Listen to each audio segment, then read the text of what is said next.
Investing in the concept of a 15-minute city holds tremendous promise for reshaping urban landscapes and enhancing the lives of millions around the world. At its core, the 15-minute city idea revolves around the notion of proximity, where essential services, amenities and workplaces are all within a short 15-minute walk or bike ride from one's home. Firstly, it's important to note that the Q-Anon and other conspiracy theories about 15-minute cities are completely wrong. The emergence of conspiracy theories surrounding the concept of the 15-minute city can be traced back to the tumultuous year of 2020, where a perfect storm of global events fueled speculation and misinformation across social media platforms. Initially, these conspiracies were intertwined with concerns about climate change and sustainability, particularly in relation to urban transportation policies. As the COVID-19 pandemic swept across the globe, leading to widespread lockdowns and restrictions on movement, these pre-existing anxieties and suspicions found fertile ground to flourish. Suddenly, the idea of limiting car usage and promoting localized living seemed less like a progressive urban planning strategy and more like a nefarious scheme to exert control over populations.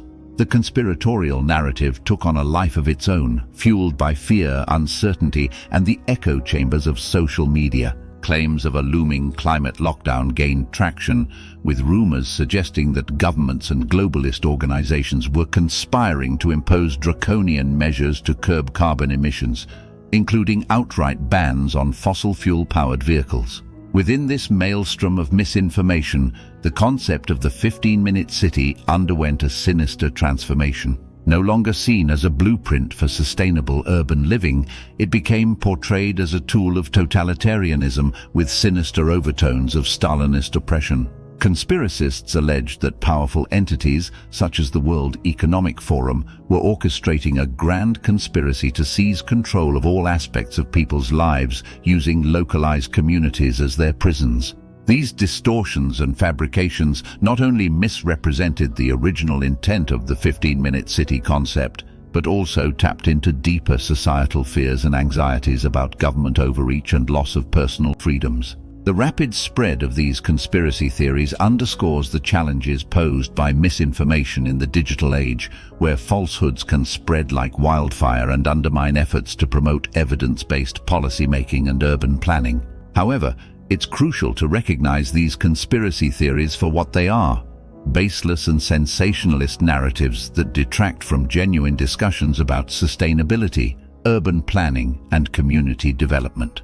The 15-minute city concept, grounded in principles of equity, resilience, and environmental stewardship, remains a valuable framework for creating healthier, more livable cities for all residents. As we confront the complex challenges of the 21st century, from climate change to urbanization, it's essential to approach these issues with nuance, critical thinking, and a commitment to truth. By dispelling misinformation and fostering informed dialogue, we can work towards building cities that are not only sustainable and resilient, but also inclusive and empowering for all who call them home. Now, why is the idea of a 15-minute city, not the conspiracy versions, such a good idea and gaining such traction? Well, let's dive into it. Firstly, consider the environmental impact. By reducing the reliance on cars and public transport for daily commutes, the 15-minute city model significantly slashes carbon emissions and thus reduce toxic air pollution.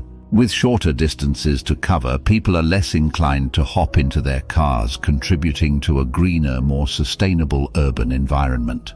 And this, of course, is crucial in our collective efforts to combat climate change. But it's not just about the planet, it's about people too. Picture this.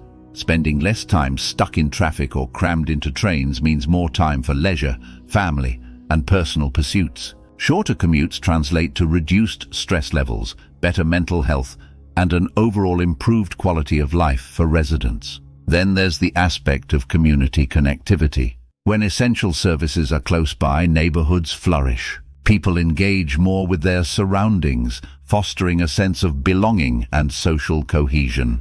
This strengthens community ties, making cities not just conglomerates of buildings, but vibrant hubs of human interaction and cooperation.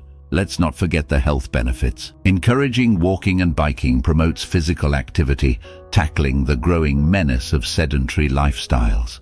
This, in turn, leads to healthier populations with lower rates of obesity and related diseases.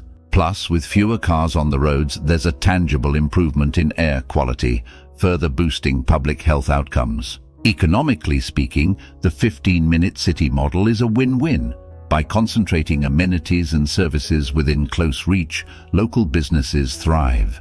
This decentralized approach also bolsters resilience, as communities become less reliant on centralized commercial areas vulnerable to economic downturns. Moreover, there's a profound equity aspect to this concept, ensuring that everyone, regardless of their socio-economic status or geographic location within the city, has equitable access to essential services like healthcare and education is paramount.